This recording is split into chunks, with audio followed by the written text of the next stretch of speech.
Olá, eu sou Alessandra Kianek, editora de Veja, e começa agora mais um programa Páginas Amarelas em Vídeo. E hoje contamos com a presença ilustre de Roberto Rodrigues, ministro da Agricultura durante o primeiro mandato do governo Lula e atual coordenador do Centro de Estudos de Agronegócio da FGV. Engenheiro agrônomo, Rodrigues é um grande defensor da agricultura brasileira há pelo menos uns 50 anos, é isso, ministro? Olha, eu diria que 77 anos, que é desde que eu nasci eu trabalho com agricultura. Obrigada. Muito obrigado pela oportunidade de estar com vocês aqui. Nós que agradecemos a presença do senhor. Bem, para começar, eu gostaria de falar sobre o consumo de alimentos no mundo. O Brasil é um dos grandes produtores mundiais de alimentos e é apontado como o país de maior potencial para suprir esse aumento da demanda nos próximos anos. O que o Brasil precisa fazer para cumprir esse papel e como conciliar o aumento da produção agrícola com proteção do meio ambiente? Ótimo, vamos lá. Vou dar uns números para vocês que acho que para ilustrar a resposta às perguntas importantes que está me fazendo. Há um estudo recente feito pela OCDE, FAO e pelo USDA.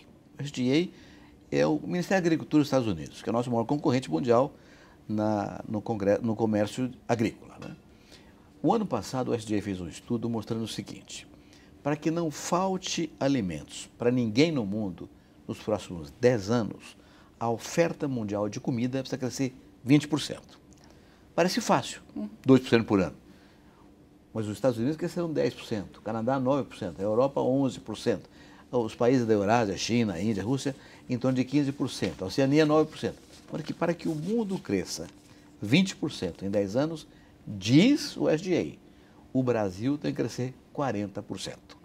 Ou seja, é uma demanda que vem de fora para dentro, inédita na nossa história. Nunca antes, nesse século, nem nos anteriores, o mundo pediu o Brasil aumentar a sua produção mais do que o resto do mundo poder aumentar. Então temos uma demanda. Aí vem a tua pergunta. O que é que nós precisamos fazer? Primeiro, por que é que acham isso? Porque nós temos 3 características que nem outro país as tem somadas. Primeiro, tecnologia tropical sustentável. Segundo, terra disponível. E terceiro, gente capaz. Esses 3 alicerces garantem um crescimento do agronegócio brasileiro nessa direção. Vamos falar de alguns deles. Tecnologia tropical sustentável. Vou dar um número para você só. Do Plano Collor, no dia 15 de março de 1990 até hoje, portanto, em 29 anos, a área plantada com grãos no Brasil cresceu 63%. E a produção de grãos cresceu 319%. Ou seja, a produção cresceu 5 vezes mais do que a área cresceu. Por quê? Tecnologia. Sim. Gerada no nosso órgão de pesquisa e incorporada nos produtores. Mais importante do que isso, porém, é a seguinte informação. Hoje temos 64 milhões de hectares plantados com grão no Brasil. Tivéssemos hoje a mesma produtividade que tinha no Plano Collor, precisaria de mais 93 milhões de hectares para colher a safra desse ano. Ou seja, nós deixamos de desmatar, preservamos 93 milhões de hectares graças à tecnologia aqui incorporada. Isso é sustentabilidade. Então é central essa compreensão.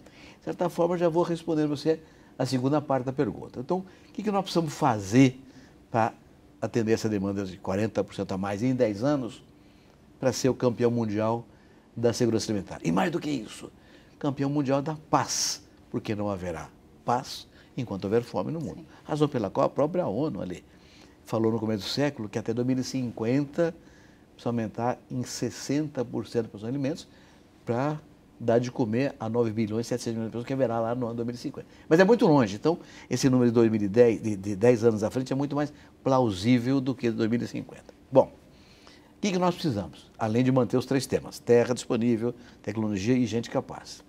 Nós precisamos de logística e infraestrutura, que é o grande gargalo do Brasil agrícola hoje. O Brasil, até os anos 70 do século passado, tinha uma agricultura costeira, até 500 quilômetros da costa, das principais capitais brasileiras também. Aí descobriu o Cerrado, que é hoje o Maracanã, onde vai ser jogada a partida final da Copa do Mundo da Alimentação, que nós vamos vencer, por causa dessa área gigantesca do Cerrado que está lá na frente. Então a agricultura foi para lá, os produtores rurais foram para lá, mas a estrada não foi, a ferrovia não foi, o armazém não foi. Então tem hoje uma questão encalacrada lá, nós precisamos montar uma estrutura de escoamento muito mais poderosa que temos hoje. O que precisa para isso?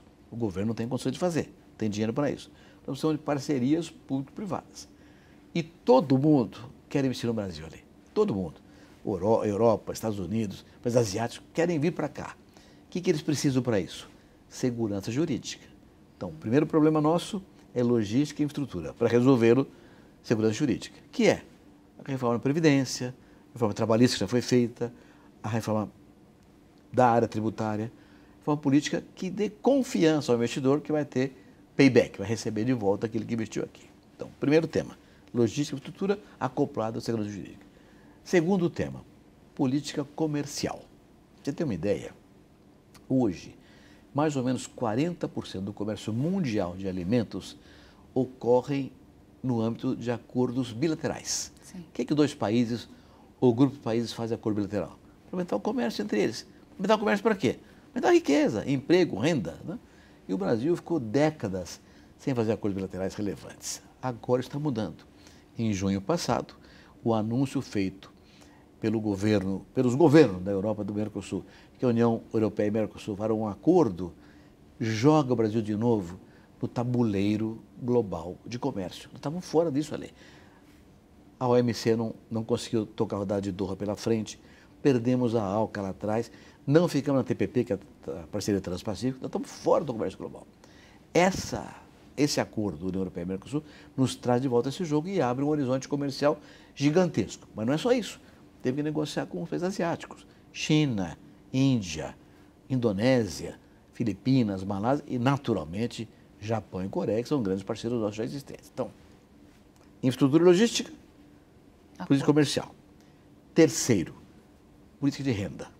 O que é política de renda? O que no mundo inteiro os países desenvolvidos têm política de renda?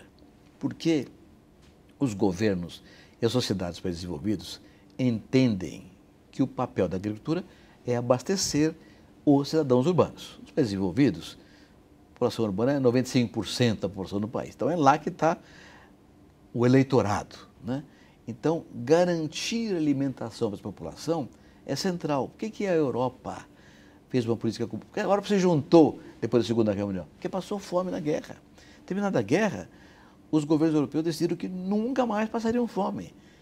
E por isso criaram o quê? Uma política, claro, Política Agrícola Comunitária, PAC, que juntou os países da Europa num trabalho que os transformou de importadores em exportadores de alimento, graças a subsídio, todo tipo de proteção, com uma questão central, o seguro rural. O que é o seguro rural? O seguro é uma instituição público-privada que garante a renda do produtor.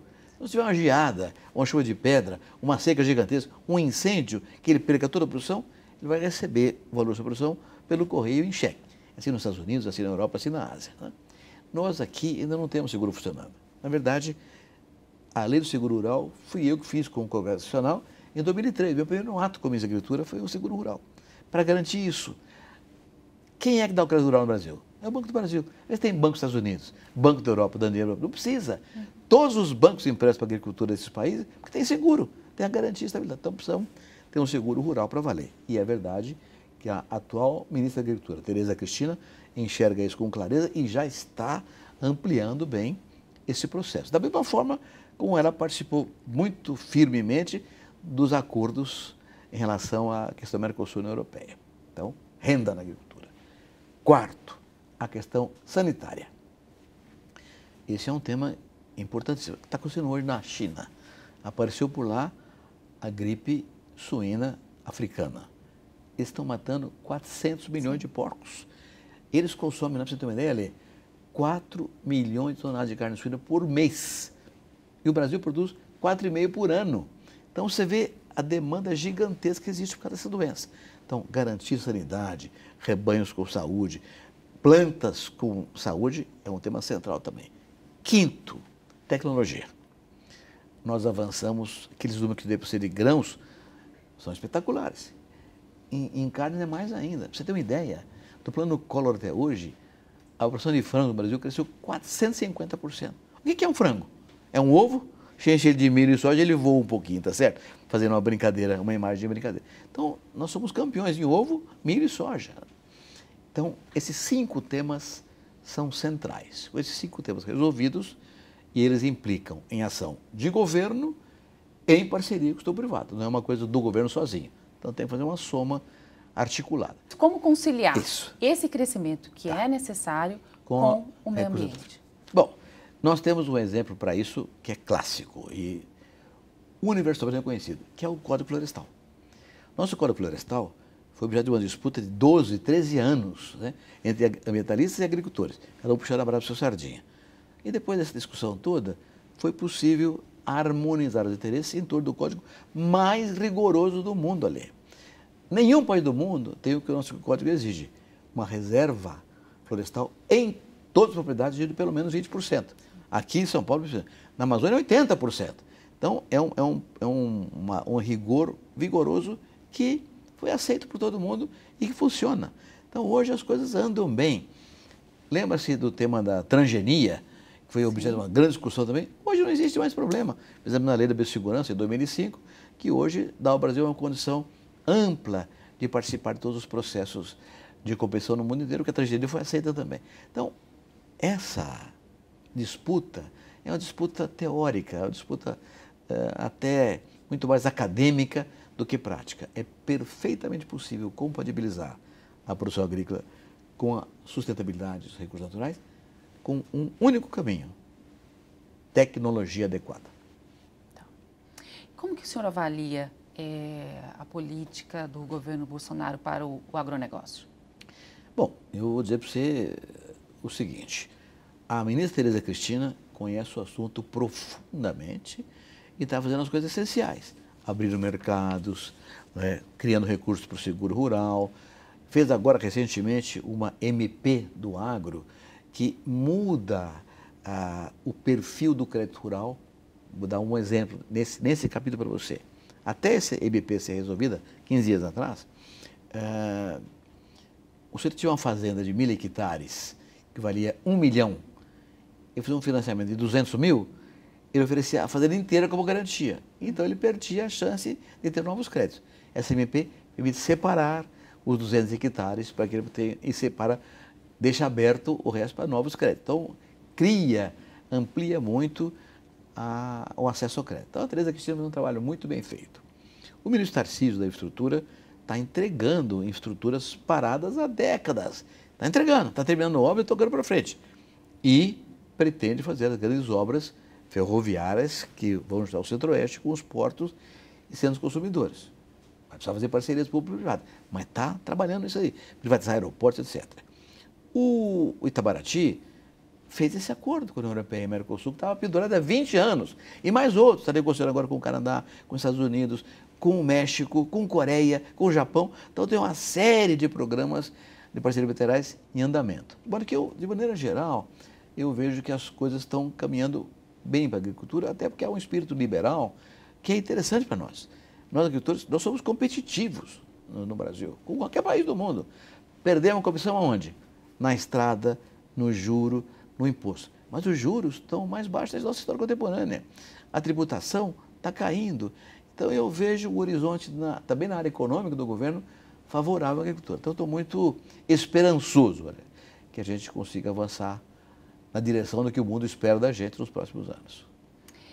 O senhor já falou um pouquinho da ministra Tereza Cristina, uma questão que eu queria levantar. Ela tem feito um papel ali de promover o Brasil no exterior. Verdade. Em alguns casos até salvando o Brasil de algumas situações até de problemas diplomáticos, como foi esse último que aconteceu em relação à questão das queimadas na Amazônia. E desmatamento. Que teve aquele problema diplomático entre o governo brasileiro, França e Alemanha. O senhor vê que o papel de um ministro da Agricultura seria esse também? De ser como um apagador de incêndio? Eu diria para você que o papel é falar a verdade, né? A questão do desmatamento, por exemplo, né?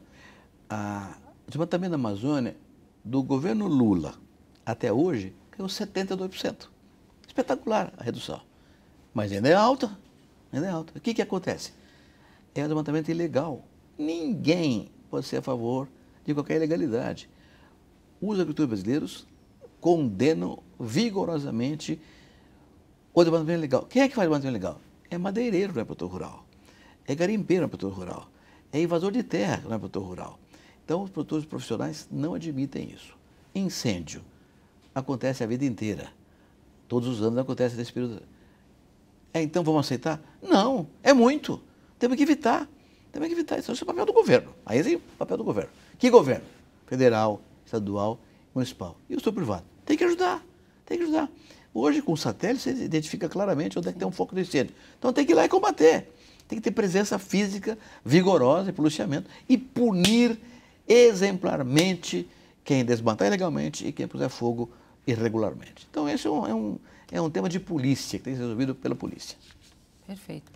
Inclusive, muitos produtores da Europa têm colocado normas para importar produtos brasileiros que não sejam produtos oriundos da região amazônica. De desmatamento. De desmatamento.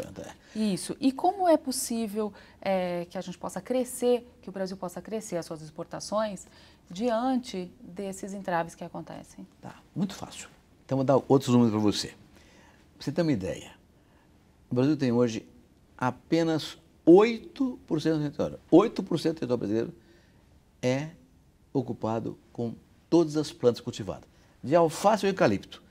Todas as fazendas brasileiras que fazem agricultura, só tem 8% do território brasileiro. Depois tem mais 21% de pasto, sendo que metade disso é pasto plantado, semeado, e outra metade é pasto natural. Existe lá caatinga, cerrado, áreas que são ocupadas por produtores rurais, sem desmatamento, usando a vegetação natural. O que está acontecendo hoje? Com a evolução da tecnologia, nós estamos produzindo muito mais carne e leite por hectare do que tínhamos há 20 anos atrás, 10 anos atrás. Em outras palavras, está aumentando a produção de carne e diminuindo a área de pasto. O que faz com esse pasto? Está virando agricultura. Então, há hoje uma grande mudança do perfil do produtor rural brasileiro. Inclusive, também, quando estava no governo, lancei um programa chamado Integração Lavoura-Pecuária, que permite a um produtor fazer 2 safras por ano. É interessante isso aí, porque no sul do país, de uma parte centro-oeste, chove no inverno. Então, você pode fazer 2 culturas de grão por ano. Mas no sudeste, nordeste, uma parte centro-oeste, não chove no inverno. Então, fazer uma cultura só. O que a Embrapa desenvolveu? Um programa que cuida dessa cultura de verão. Soja, milho, arroz, feijão, algodão. Terminando o ciclo, joga a semente de pasto. Quando colhe a cultura anual, tem um pasto verde numa região que não tem mais pasto. Secou tudo porque não chove nesse período. Então você coloca o segundo produto, que é a carne. Isso está mudando. Para você ter uma ideia, isso foi lançado há pouco mais de 13 anos. Já tem 17 milhões de hectares no Brasil com integração na agropecuária floresta. Ou seja, o produtor brasileiro, ele incorpora a tecnologia. Quando ele percebe que há um resultado econômico bom, é rápido no processo e as coisas avançam nessa direção. Então, nós vamos melhorar. Produtividade agrícola é um crescimento vertical e horizontal em novas áreas, sobretudo de pastagem. E também tem desmatamento legal. O IBAMA permite, em alguns casos, legalmente desmatamento. Também vai acontecer alguma coisa na área de cerrado, particularmente. Em relação ao papel do ministro Ricardo Salles, como o senhor avalia o papel dele na pasta do meio ambiente? Bom, ele pegou uma barra pesada, né? Porque esse tema que você citou há poucos minutos, referente à reação da Europa, às informações que daqui saíram, é muito mais uma reação de percepção do que em relação à realidade, né?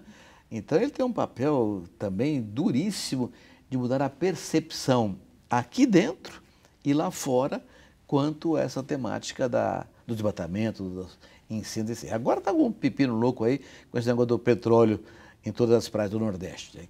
Tem que desenvolver uma área enorme. Então ele pegou um rabo de foguete muito grande, muito difícil, e está fazendo o que ele consegue, o que ele pode fazer para mudar essa questão da percepção versus realidade. O senhor já falou um pouquinho sobre o acordo do Mercosul com a União Europeia. Como que o Brasil pode se beneficiar desse acordo e quais setores o senhor acha que tem mais chance? Essa é uma pergunta, dá para falar 5 dias sobre isso aqui, viu, Ali? Então, o senhor não seja curto. Eu vou tentar ser curto sucinto com você. Olha, essa briga comercial entre Estados Unidos e China, que tem um objetivo muito maior do que comércio, o objetivo é a hegemonia tecnológica, poder, no fundo, né? Mas essa briga estava produzindo um neoprotecionismo agrícola no mundo. Os países desenvolvidos estavam voltando a proteger os seus produtores para não perder o trem na história. Esse protecionismo ia quebrar a perna nos países emergentes, como é o nosso caso. Então, esse acordo mitiga esse risco do neoprotecionismo que vinha crescendo e nos ia prejudicar muito. Esse acordo nos abre várias possibilidades. Nós, hoje, somos o maior exportador mundial de soja, de carne de frango, de açúcar, café, suco de laranja. Segundo em carne bovina e milho. Quarto em carne suína. E crescendo em algodão, em orgânicos, em flores e outros produtos. Mas tem certos produtos que nós estamos muito fora do mercado. Vou dar um exemplo. Peixe. Né? Nós temos 8 mil quilômetros de costa. Nós temos 14% da água doce do mundo inteiro. Tem rio, represa no Brasil que não acaba mais. E não temos nem 1% do mercado mundial de peixe. Mas nós importamos tilápia da China, nós importamos peixe do Uruguai. Né? Então, o que precisa? De um projeto, com começo, meio e fim, que nos permita nos formar em grandes produtores de pescado. Né? Camarão, nós já temos fazendas de camarão hoje, mas é muito pequeno. O grão pode fazer muito mais no Brasil. Segundo, frutas. Veja, o Chile exporta 2 vezes mais fruta que o Brasil. Compara também do Chile com o Brasil. Sim. No entanto, eu fui outro dia lá em Petrolina, em Pernambuco. Espetacular! Manga, uva, frutas tropicais desenvolvidas lá. Hoje, 90% da uva que o Brasil exporta sai de Pernambuco, né, no Rio Grande do Sul. Então, há um horizonte, aproveitando esses grandes cursos de água, como São Francisco, aqui em São Paulo, grandes rios que nós temos por aqui, de fazer um programa de fruticultura muito grande. Não temos hoje nem 2% do mercado mundial de fruta. É um absurdo. Não temos manga maravilhosa, abacate maravilhoso, caju, maracujá, qualquer fruta nós produzimos com competitividade. Um programa bem feito, vamos ganhar isso fortemente. Então, peixe, fruta, leite. Nós temos traços no mercado mundial. O Uruguai vende muito mais leite que o nosso para o exterior. Então, tem um programa. Então, tua pergunta é assim. Há N espaços orgânicos, flores, que nós podemos crescer muito, desde que haja uma estratégia adequada e programas com começo e meio e fim que nos permitam avançar com tecnologia e mercados. Perfeito. Queria falar agora um pouquinho sobre etanol. No Brasil, quando começou a produzir, esperava que o etanol fosse virar uma commodity. O senhor acha que chegou a hora do etanol virar uma commodity? Ainda mais porque agora existe uma chance maior da China passar a consumir etanol. Olha, Alessandra, eu não sei se vai virar uma commodity e também não sei se é fundamental que vire. Precisam olhar, eu acho que hoje há uma nova onda na produção de energia no mundo inteirinho que vai aproveitar muito mais as vocações e tendências regionais do que uma coisa global. Vou dar um exemplo para você concreto. A matriz energética brasileira tem 46% de renováveis, que são agronegócio, bioeletricidade, hidrelétricas, né? E o mundo inteiro tem 14%. O mundo inteiro tem quase 85% de energia fóssil, depende de petróleo, de carvão, gás, são produtos que um dia vão acabar, são fósseis. Então, o mundo inteiro inveja a nossa matriz energética. Então, isso todo mundo sabe, mas ninguém sabe de uma outra coisa. Dessa matriz renovável que o Brasil tem, 17% ali vem de cana-de-açúcar. Sabe quantas hidrelétricas por cento de energia no Brasil? As hidrelétricas todas, Itaipu, Ilha Solteira, tudo que você conhecer, 12%. A cana gera mais energia do que as hidrelétricas somadas. E agora estão fazendo álcool de milho, vai aumentar mais ainda. E o biodiesel vai aumentar mais ainda. Então, nós temos uma matriz renovável que é perfeita para nós. Temos território para isso, temos clima para isso, temos tecnologia para isso. Outros países talvez não tenham. O que adianta fazer uma matriz dessa, por exemplo, no Japão? Não tem terra, não tem clima para isso. Então, eu acho que não é fundamental que haja uma commodity de agroenergia, de etanol, de biodiesel, qualquer outra coisa. Eu acho que é importante que haja uma visão global da das vantagens competitivas de comprar produtos que são muito melhores para a emissão de gases de efeito estufa. O etanol, nosso álcool brasileiro, de cana, emite apenas 11% do CO2 que a gasolina emite. Então não tem dúvida, do ponto de vista ambiental, é muito melhor a energia do que o produto fóssil. Isso tem que ser mostrado ao mundo e o mundo tem que compreender isso. Está mudando.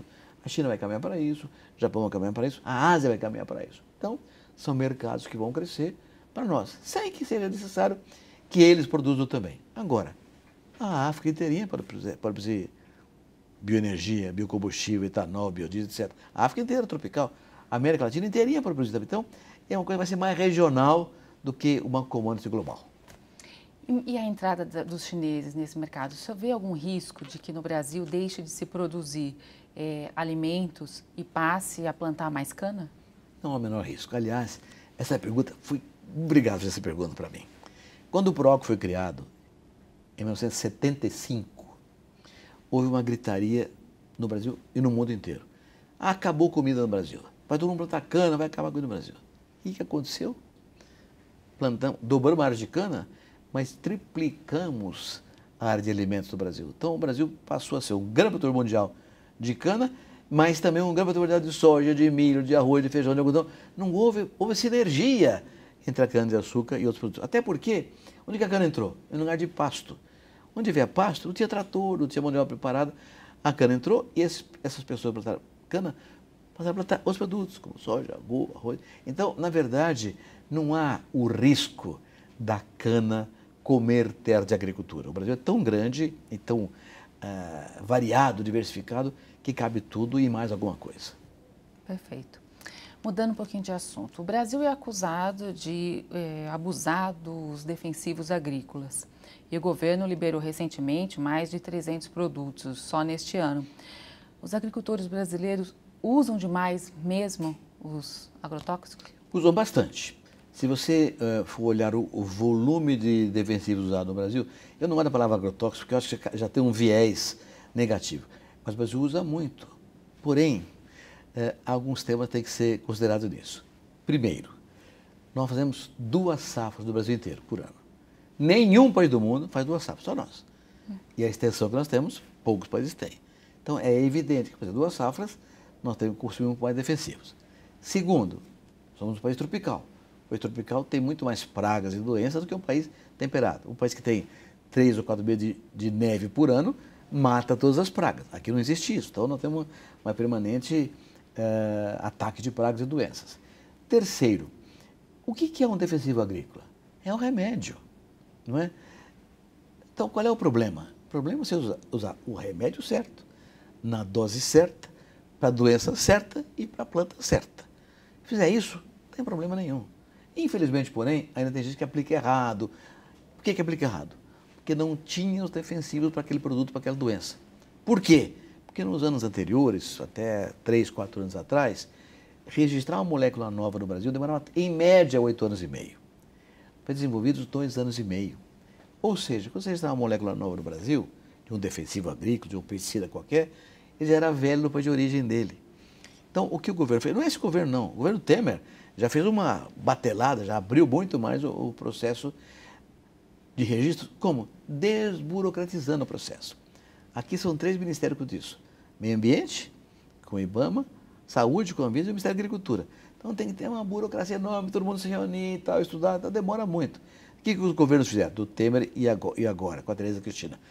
Desburocratizaram para agilizar o processo, mas sem perder qualidade. E por que isso é importante? Porque qualquer empresa de defensivo agrícola que produza uma molécula nova tem um objetivo claro, é reduzir a agressividade daquela molécula ao meio ambiente, ao ser humano e aos animais. Então, as moléculas novas são muito mais sustentáveis do que as velhas. Portanto, liberar novas moléculas é mais importante do que qualquer outra coisa.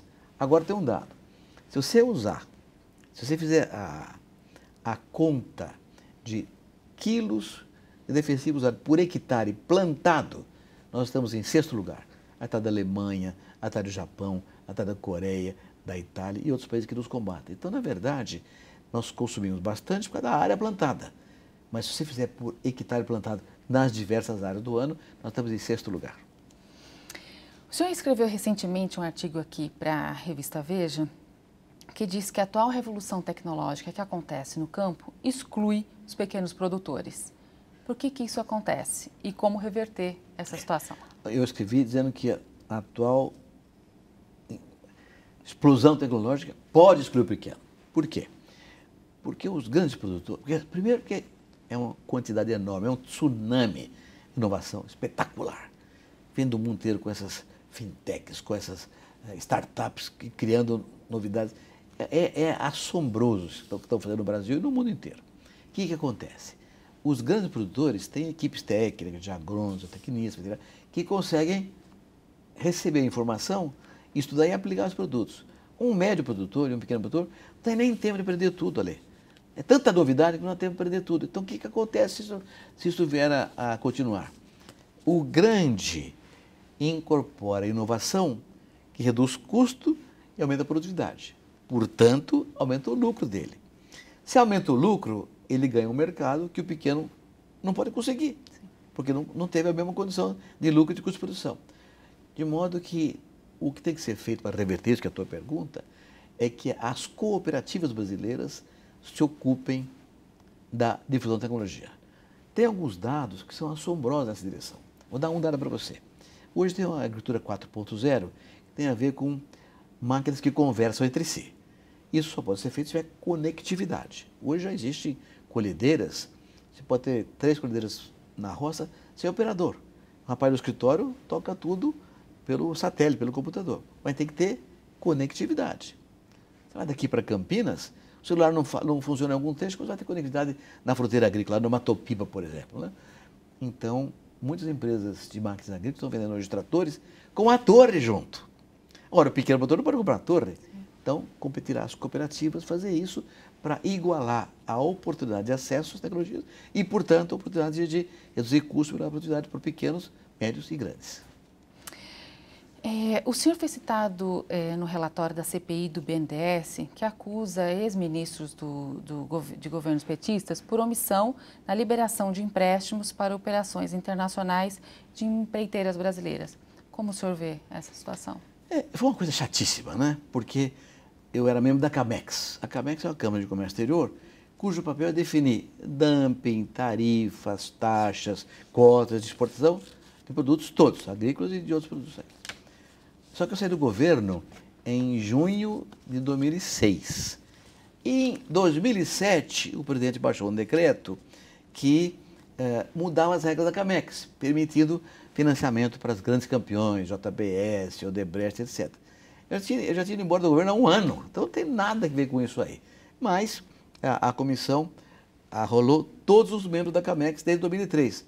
Mas a comissão terminou o relatório, já eu fui excluído do relatório, 3 emendas supressivas com meu nome, ou seja, o relatório final foi aprovado com meu nome fora. Era uma injustiça que foi reparada pela própria comissão e esse negócio está resolvido, graças a Deus. Fiquei muito chateado com essa conversa, mas está resolvido. Perfeito. Bem, o nosso tempo já está terminando, mas eu gostaria de terminar com mais uma pergunta. Qual que é o cenário que o senhor vê para o agronegócio brasileiro daqui 10, 20 anos? Alê, se a estratégia de que falamos aqui, logística, política de renda, tecnologia, política comercial, questão sanitária, for estabelecida e caminha para isso, nós seremos os campeões mundiais da paz, indiscutivelmente. Perfeito. Bem, Roberto Rodrigues, foi um prazer ter o senhor aqui nos nossos estúdios. Muito obrigada pela presença. Conte comigo sempre, à sua disposição. Obrigada. Bem, termina aqui mais um programa Páginas Amarelas em Vídeo. Obrigada pela audiência e até a próxima.